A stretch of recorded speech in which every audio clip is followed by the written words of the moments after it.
7:30 got Minnesota, who's 4-2, travel to number 16 Penn State. Penn State's 5-1. Penn State favored by 4.5 points on ABC. Tanner, I hardly know her. Morgan from Minnesota has gone 83 of 124 this year, 1,164 yards, 7 touchdowns, 5 interceptions, and might not be able to play this game. Muhammad Ibrahim on the ground has had 104 carries for 694 yards and 9 touchdowns, and Brevin Spann-Ford has had 18 catches for 252 yards and a touchdown. Sean Clifford through the air for Penn State has gone 92 of 156, thrown for 1,150 yards, 9 touchdowns, 2 interceptions. Nicholas Singleton on the ground has had 69 carries, nice, for 482 yards and 5 touchdowns. And Parker Washington has had 23 catches for 318 yards. Penn State leads the series 9-6 all time. Last game obviously went to Minnesota in the heartbreaker in 2019, game that kept Penn State out of the playoffs. Last Penn State win over them was in 2016 at home. And last time Minnesota won at Penn State was in 2003, the year I was born, to give you some kind of analysis of how long that has been since Minnesota has beaten Penn State on the road. To be fair, they don't play every year. Honestly, Minnesota and Penn State don't really play all that often. Irregardless, I think this has the possibility of being a really close football game. But both these teams are coming off disappointing losses.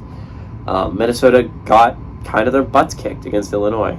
Illinois kind of showed why they're the better football team and why I kind of expect the race in the West to really come down to Purdue and Illinois, which is not something I thought I was going to say earlier in the year.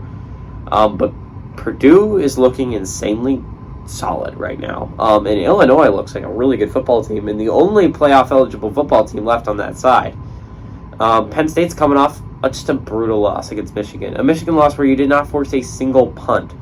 And it's just let the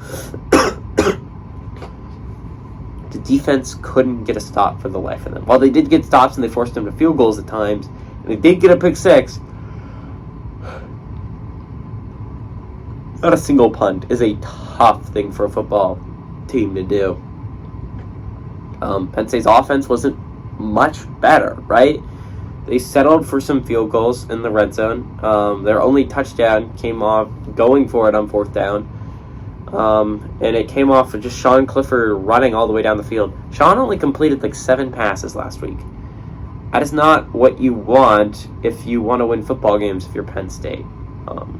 Problem is you couldn't get the ground game going. And you kept insisting on it. And instead of finding creative ways to run the football, maybe getting Singleton to the outside, or even the one read option you ran with Sean really worked. Instead of trying to do interesting things with the run game, you just didn't do that. You kind of laid down and you died.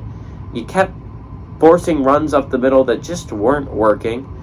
And you weren't playing to your players' strengths. It's just kind of interesting. Mitchell Tinsley is a god over the middle. And wide receiver screens have been working for you all year long, and it was a large reason why you won that big game against Purdue, right? Like, the wide receiver screen has been huge for you all year long, and you shied away from it in your biggest game, and it was really confusing why they did that.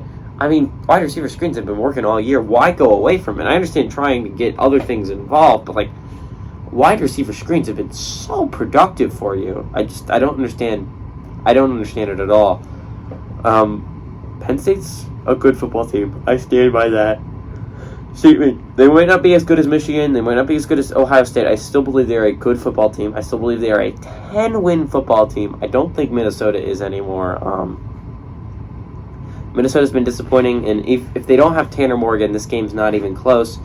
Give me Penn State to win and cover here.